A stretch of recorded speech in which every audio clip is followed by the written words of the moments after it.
Good morning বন্ধুরা, আমি আবার সকাল সকাল একটা ছোট্ট মিনি ব্লগ নিয়ে চলে আসলাম তোমাদের কাছে। তা আজকে ঘুম থেকে উঠেই দেখছি মানে ঝিরিঝিরি করে বৃষ্টি শুরু হয়ে গেছে। তা আমি বৃষ্টি শুরু হয়ে গেছে বলেই মানে বৃষ্টি একটু থেমে গেছে, তাই সকালবেলায় আমি চলে আসলাম ছাদে। তা দেখো কত সুন্দর লাগছে আকাশটা, এই যে আকাশটা প্রাকৃতিকটা দেখো। আর এইটা আমার পুরো ছাদের ওপরটা তাই তোমাদের সঙ্গে ছাদের ওপরটা দেখানোর জন্য চলে এসেছি।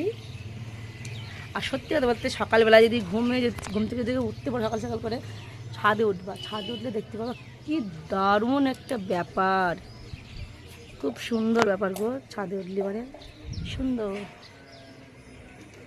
পুরো আকাশটা দেখো, আকাশটা আকাশটা খুবই সুন্দর লাগছে।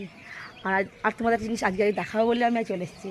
এই দেখো, দেখছো আমার একটা সজনে গাছ আছে বাড়িতে, সজনে গাছ, এই যে সজনে গাছটা আছে, কত ফুল ফুটেছে সজনে গাছটা। তারপরে কত ডাঁটা, প্রচুর প্রচুর ডাঁটা হয়েছে গাছে দেখো, প্রচুর ডাঁটা হয়েছে গাছটা, আমার গাছটায় গাছটা প্রচুর ডাঁটা হয়েছে দেখো। কারা কারা ডাঁটা খেতে ভালোবাসো তারা কমেন্ট করো।